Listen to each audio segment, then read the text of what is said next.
আসসালামু আলাইকুম। আমি তাহমিনা আফরোজ, সহকারী শিক্ষক, সুলতান খান কান্দি সরকারি প্রাথমিক বিদ্যালয়, শিবচর, মাদারীপুর। তো প্রিয় শিক্ষার্থী বন্ধুরা, আজ আমি এসেছি বাংলাদেশ আলিগত প্রাথমিক শিক্ষক পেজ থেকে। তো বাংলাদেশ আলিগত প্রাথমিক শিক্ষক পেজ থেকে সবাইকে জানাচ্ছি স্বাগত।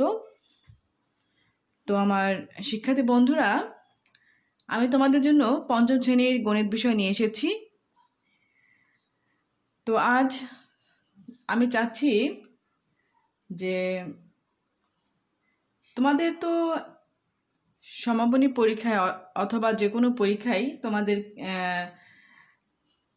1 নম্বর প্রশ্নের জন্য, অর্থাৎ 1 নম্বর প্রশ্নে 20টি সংক্ষিপ্ত প্রশ্ন দেয়া থাকে। সেই 20টি সংক্ষিপ্ত প্রশ্নের উত্তর তোমাদের দিতে হয়। তো আমি তোমাদের এই প্রথম অধ্যায় থেকে, অর্থাৎ অধ্যায় 1 থেকে, গুণের অধ্যায় থেকে শুরু করে আমি তোমাদের জন্য সংক্ষিপ্ত প্রশ্ন নিয়ে এসেছি। তো আজ থেকে আমি ধারাবাহিকভাবে সংক্ষিপ্ত প্রশ্নের ক্লাসগুলো, অর্থাৎ এই ক্লাসটি সংক্ষিপ্ত প্রশ্ন এবং তার উত্তর শিখিয়ে দেব। তো আজ শুরু করছি প্রথম অধ্যায় থেকে, অর্থাৎ গুণের অধ্যায়। প্রতি অধ্যায় থেকে আমি চাচ্ছি যে কিছু সংক্ষিপ্ত প্রশ্ন তোমাদেরকে রাখবো তোমাদের জন্য। তো আজকের অধ্যায় হলো, প্রথমে শুরু করব আমি গুণের অধ্যায়। গুণের অধ্যায় থেকে সর্বপ্রথম যে প্রশ্নটি থাকবে,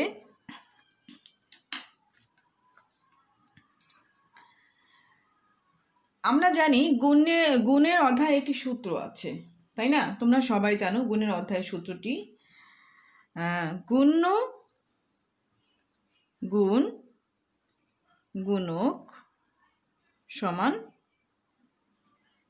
গুণফল। কেমন? এটা কিন্তু তোমরা জানো। এখন যদি একটি প্রশ্ন আসে, গুণ্য দেওয়া থাকে, গুণক দেওয়া থাকে, গুণফল কত বের করতে হবে, তাহলে কিন্তু তোমরা খুব সহজেই এটা বের করতে পারবে, তাই না? প্রশ্ন যদি থাকে, প্রশ্ন রইল যে গুণ্য দেওয়া থাকলো, গুণ্য 2.5 এবং গুণক 0.1 হলে গুণফল কত? কেমন? গুণফল কত? এভাবে কিন্তু থাকতে পারে। তো শিক্ষার্থী বন্ধুরা, এক্ষেত্রে আমরা কি করব? যেহেতু গুণ্য দেয়া আছে এবং গুণক দেয়া আছে, গুণফল কত? তো গুণফল যদি আমরা বের করতে পারি, আমরা এই সূত্র থেকে গুণফল বের করতে হলে আমাদের কি করতে হবে? গুণফল সমান গুণ্য গুণ গুণক। তাহলে গুণ্য গুণ গুণক এটা যদি আমরা বের করতে যাই, তাহলে কি করতে হবে আমাদেরকে? এই 2.5 গুণ 0.1 এটা আমাদের গুণ করে বের করতে হবে। তা গুণ করে বের করলে আমরা কি করব? একটু রাফ করি। কেমন? 2.5 0.1 আমরা যে রাফ করি, তোমরা সবাই অবশ্য গুণ পারো, তবু আমি দেখিয়ে দিচ্ছি তোমাদের বোঝার সুবিধার্থে। 5 2 আমরা কিভাবে গুণ করব? মনে করব দশমিক বিন্দু নেই, এটা মনে করে কিন্তু আমরা গুণ করব, তাই না?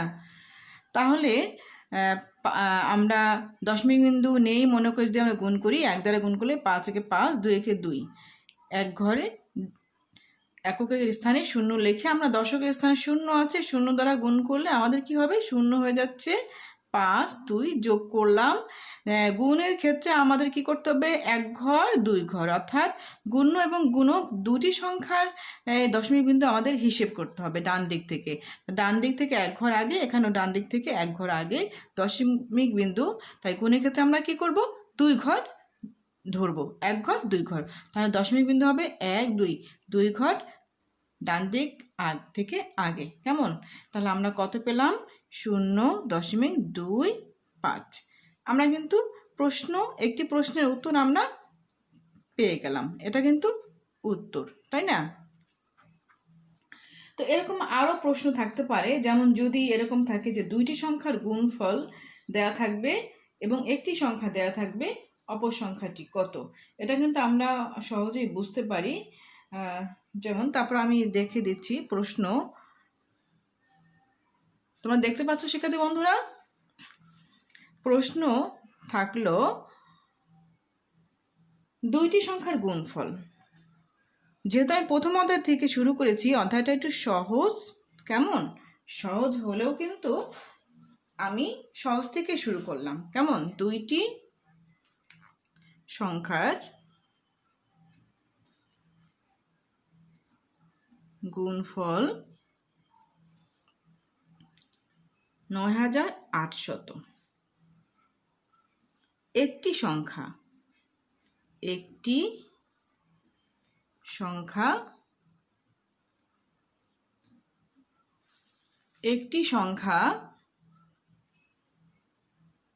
⁻৯৮ হলে অপর সংখ্যা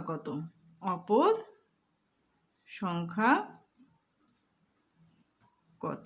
তাই না? এটা হলো প্রশ্ন 2, প্রশ্ন 1। এখন এটার উত্তর আমরা কিভাবে করব? যদি দুইটি সংখ্যার গুণফল দেয়া থাকে এবং একটি সংখ্যা দেয়া থাকে, তাহলে আমরা অপর সংখ্যা কিভাবে বের করব?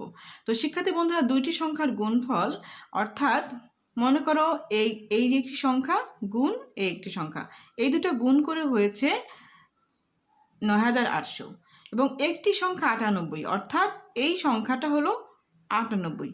তাহলে অপর সংখ্যা কত? এই সংখ্যাটি কত? তাহলে এই সংখ্যাটি বের করতে হলে দুইটি সংখ্যার গুণফল দেয়া থাকলে এবং একটি সংখ্যা দেয়া থাকলে অপর সংখ্যা বের করতে আমার কি করতে হবে?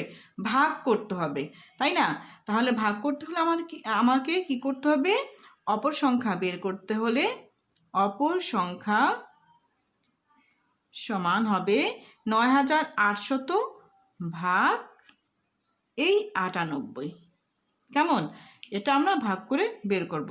তো আমি কিন্তু তোমাদের একটু ব্যাখ্যা করে বুঝাই দিচ্ছি, তোমরা যদি সংক্ষেপে উত্তরটি দাও তাতেও কিন্তু হবে। কেমন?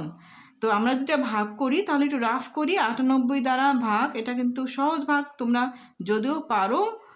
তারপর আমি একটু বুঝিয়ে দিচ্ছি। ৯৮-এর মধ্যে একবার যাচ্ছে ৯৮, শূন্য কেটে আনলাম, শূন্যর মধ্যে শূন্যবার যাচ্ছে, আবার শূন্য কেটে আনলাম, শূন্যর মধ্যে শূন্যবার যাচ্ছে। কেমন? তো শিক্ষার্থী বন্ধুরা, আমরা কত পেলাম? ১০০। ঠিক আছে। এখন অর্থাৎ মনে রাখবে, দুটি সংখ্যার গুণফল দেওয়া থাকলে এবং একটি সংখ্যা দেওয়া থাকলে অপর সংখ্যা বের করতে হলে কি করতে হবে? ভাগ করতে হবে। অর্থাৎ গুণফল দেওয়া থাকলে অপর সংখ্যা চাইলে আমরা কি করব? ভাগ করব। তো আশা করি বুঝতে পেরেছ। এরপর দেখো, আমরা ৩ নং প্রশ্নে যাব। ৩ নং প্রশ্ন। কেমন?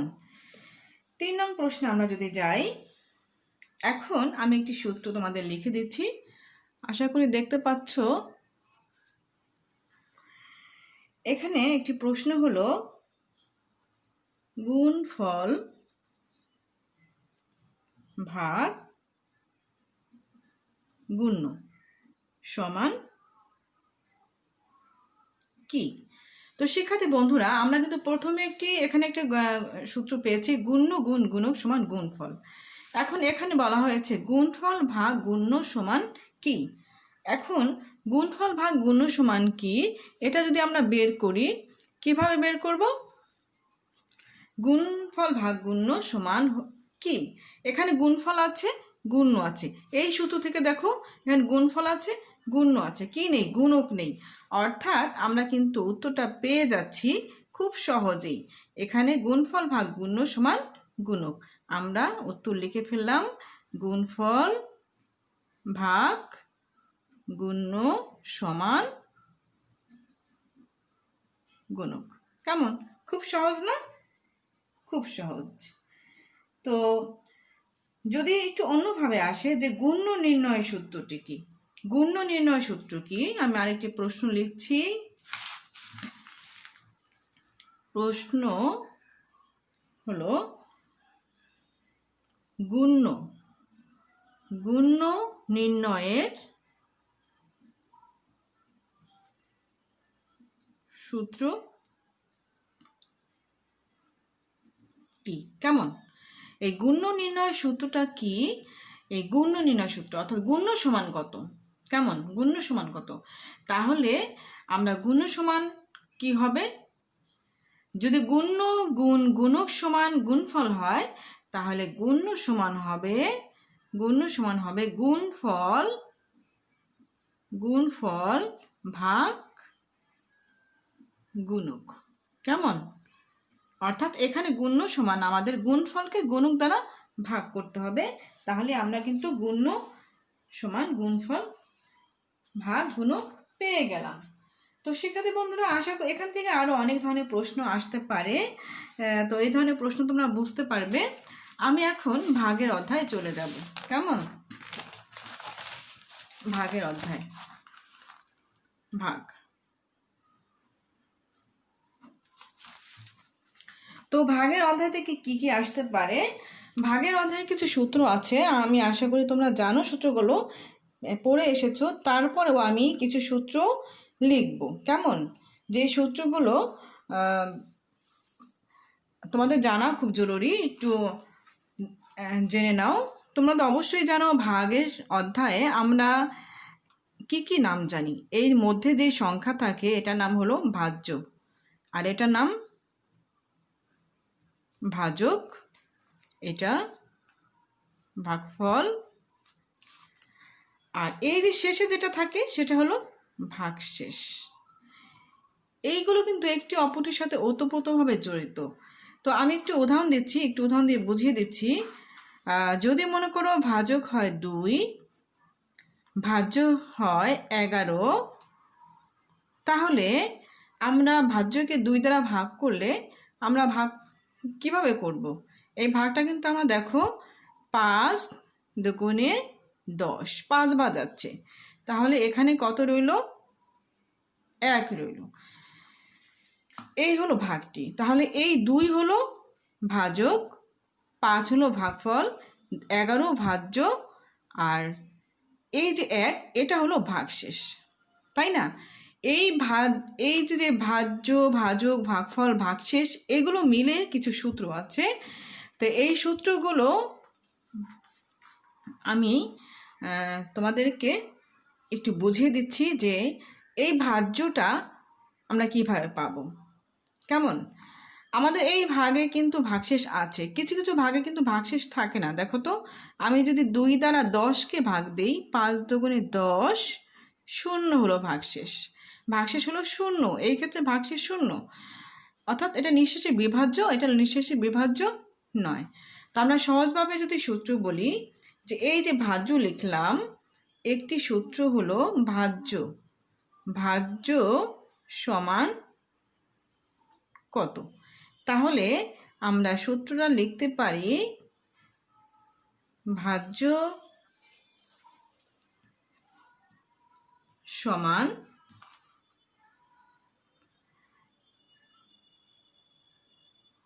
ভাজক গুণ ভাগফল। আচ্ছা, এই সূত্রটা কিভাবে আসলো একটু চিন্তা করো তো।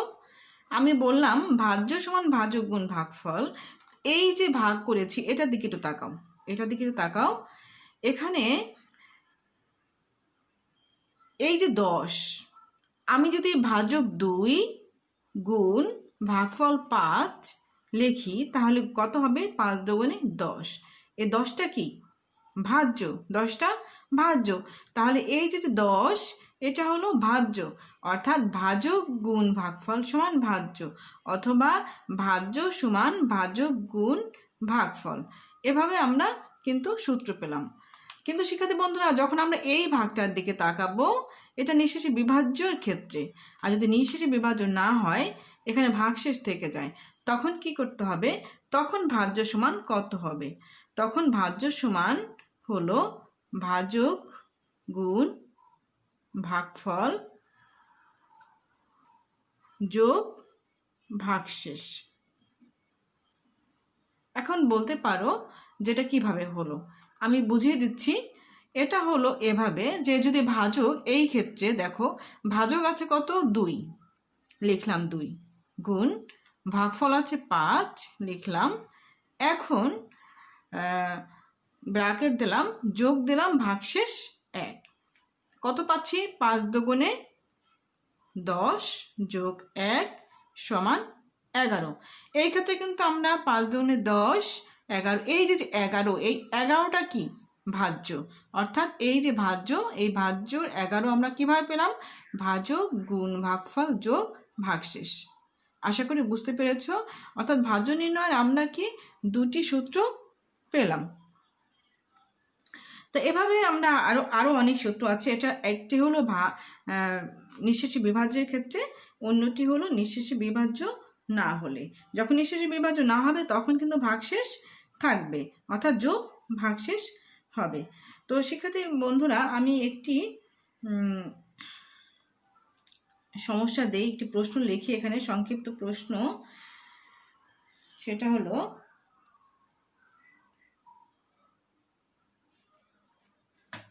যদি লিখি, দেখো প্রশ্ন,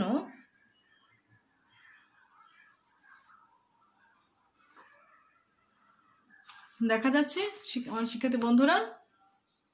দেখো, 15টি টেবিলের মূল্য, 15টি টেবিলের মূল্য 45,000 টাকা হলে একটি টেবিলের মূল্য কত? একটি টেবিলের মূল্য কত? যদি এরকম হয় তো শিক্ষার্থী বন্ধুরা, তাহলে আমরা কি করব? আমরা কিন্তু বুঝতে পারছি 15টি টেবিলের মূল্য হলো 45,000 টাকা। তাহলে একটি টেবিলের মূল্য কি কম না বেশি বলো তো? কম, এবং সেটা অনেক কম। তাহলে অনেক কম হলে কি করতে হবে? নিশ্চয়ই জানো তোমরা, ভাগ করতে হবে। তাহলে ভাগ করলে আমরা কিভাবে দেখি কি পাই? ভাগ করলে আমরা কি করব? এই 45,000কে ভাগ দেব 15 দ্বারা। এটা কিন্তু সংক্ষেপে উত্তর, এর জন্য তোমরা কিন্তু সংক্ষেপে দেবে, শুধু উত্তর লিখলেও হবে, তোমরা রাফ করবে, রাফ করে তারপরে সংক্ষেপে উত্তর লিখবে। তাহলে 3 বার যায় 45, এরপরে কি শূন্য আছে কয়টি? 1 2 3, 3টি শূন্য বার ভাগ করলে আমাদের কিন্তু এই পর্যন্ত 3টি শূন্য চলে আসবে, এটা তোমরা জানো। তাহলে আমরা পেলাম 3,000 টাকা। আশা করি তোমরা বুঝতে পেরেছো শিক্ষার্থী বন্ধুরা।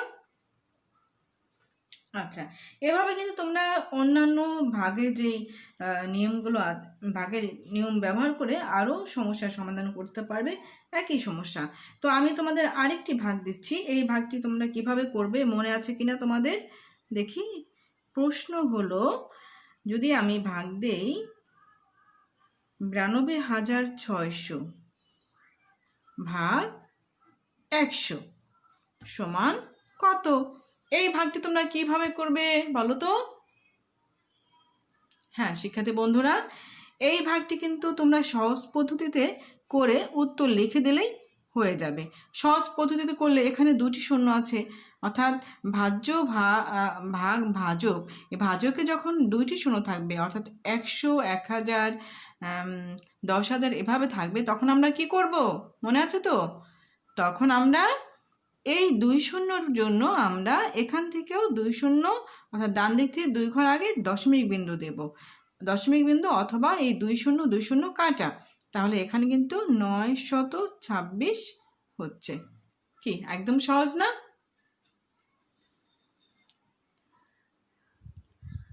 আচ্ছা আমার শিক্ষার্থী বন্ধুরা, একজন এখানে তোমরা রিপ্লাই করেছো, দিলরুবা, এটা কে আমি বুঝতে পারছি না, আমার কোন শিক্ষার্থী।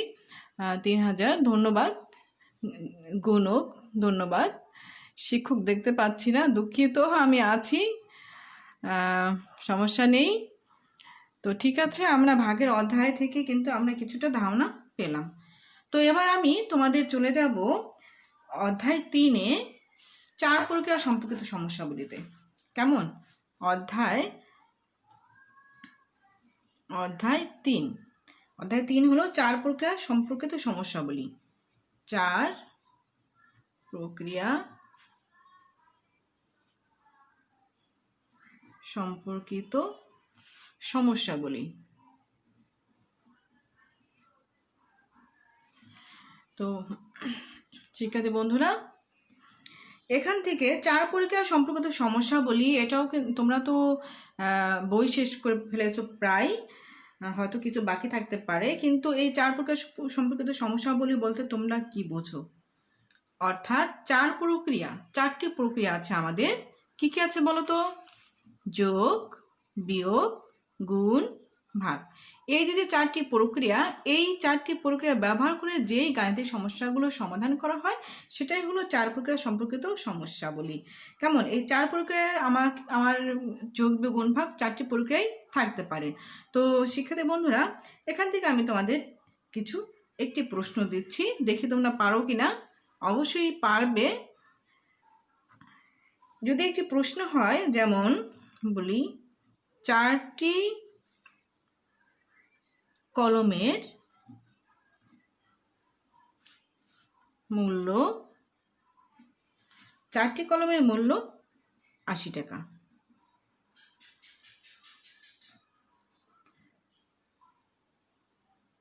হলে 10টি কলমের মূল্য কত?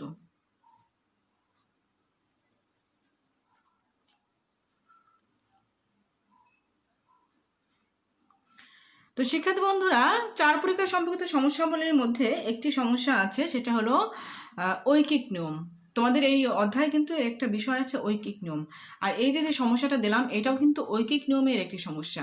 তো ঐকিক নিয়মটা কি? তোমরা কি জানো ঐকিক নিয়মটা কি? হ্যাঁ, ঐকিক নিয়ম হলো অর্থাৎ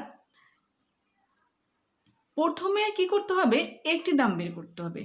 কোন একটি সমস্যা যদি এরকম দেয়া থাকে, প্রথমে একটি দাম বের করে সমস্যা সমাধান করার প্রক্রিয়াকে ঐকিক নিয়ম বলা হয়। তাহলে আমরা কি করব? প্রথমে একটি দাম বের করব।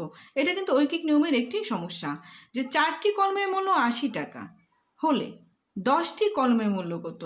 শিক্ষার্থী বন্ধুরা, আমরা যদি একটি কলমের মূল্য না জানি, আমরা কিছুতেই কিন্তু 10টি কলমের মূল্য নির্ণয় করতে পারবো না।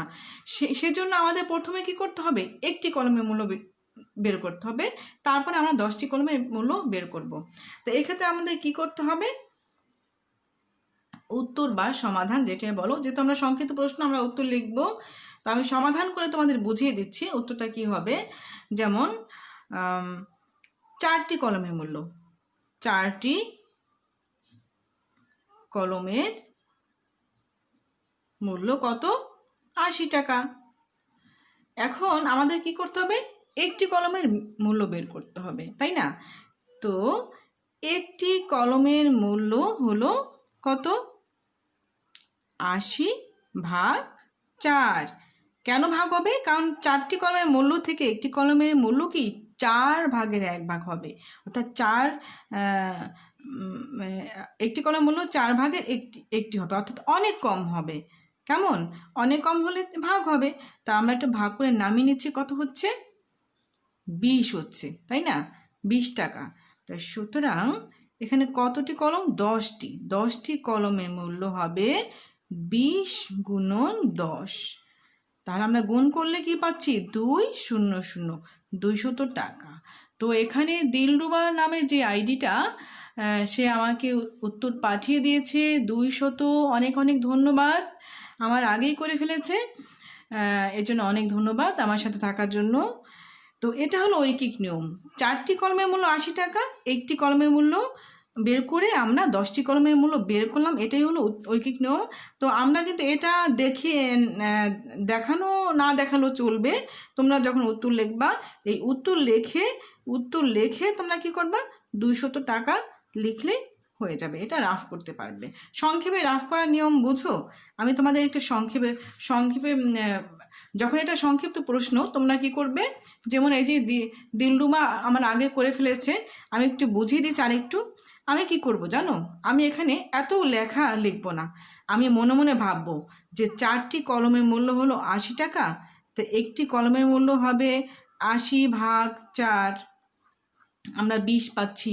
সুতরাং 10টির মূল্য হবে কত? 20 গুণ 10, আমরা পেয়ে গেলাম কত? 200। একদম সংক্ষেপে আমরা এইটুক গ্রাফ করব।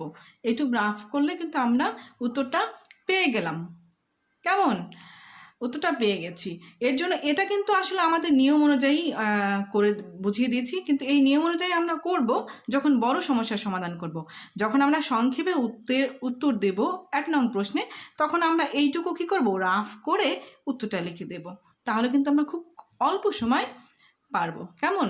তো আমার সাথে যারা আছেন সবাইকে ধন্যবাদ জানাচ্ছি, যারা দেখছেন ক্লাস, এবং আমার শিক্ষার্থী বন্ধুরা যারা আছো তোমরা অনেক অনেক ধন্যবাদ জানাচ্ছি। তো আমরা এই যে 4 পরীক্ষা সম্পর্কিত সমস্যাগুলিতে এখানে কিন্তু আমরা কি করেছি, এখানে আমরা ভাগ করেছি, গুণ করেছি। এখানে কিন্তু 2টি প্রক্রিয়া চলে এসেছে। কেমন? এখানে আমাদের 2টি প্রক্রিয়া চলে এসেছে, এবং অনেক প্রক্রিয়া আছে যেখানে আমাদের 4টি প্রক্রিয়াও থাকতে পারে। অনেক সমস্যা আছে যেখানে আমার 2টি প্রক্রিয়া থাকতে পারে, 3টি প্রক্রিয়া থাকতে পারে, এবং 4টি প্রক্রিয়াও থাকতে পারে। তো এখানে আমরা 4 প্রক্রিয়া থেকে একটি সমস্যার সমাধান বুঝিয়ে দিয়েছি। তো এবার আমরা আরেকটি সমস্যা যেতে পারি, আরেকটি সহজ সমস্যায় যাই। যদি লিখি, এখানে আছে 1 ডজন পেন্সিলের দাম। প্রশ্ন,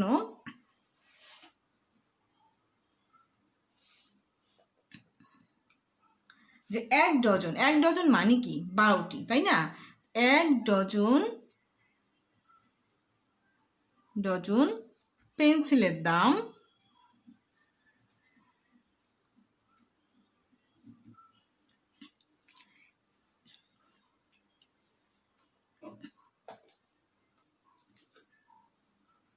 48 টাকা হলে 8টি পেন্সিলের দাম কত? 8টি পেন্সিলের দাম কত? কেমন? 8টি পেন্সিলের দাম কত? তো শিক্ষার্থী বন্ধুরা, আমরা যেহেতু সংক্ষেপে করব, 1 ডজন মানে কি 12টি, তাহলে 12টি পেন্সিলের দাম কত? 48 টাকা। 48 টাকা। যেহেতু ঐকিক নিয়মে আমাদের 8টি পেন্সিল দাম বের করতে হলে আমাকে অবশ্যই একটি দাম জানতে হবে। তা একটি দাম জানতে হলে আমরা কি করব, একটি দাম লেখাগুলো লিখলাম না, সংক্ষেপে করব। 48 ভাগ 12 আর 8টি পেন্সিলের দাম কত হবে? 48 ভাগ 12 গুণ 8। তাহলে দেখো কত হচ্ছে। আমরা এখন কি করব, কাটাকাটি করব। কাটাকাটি দেখি তোমরা করো, দেখি কে কে পারো। তোমরা করতে থাকো, কে কে পারো।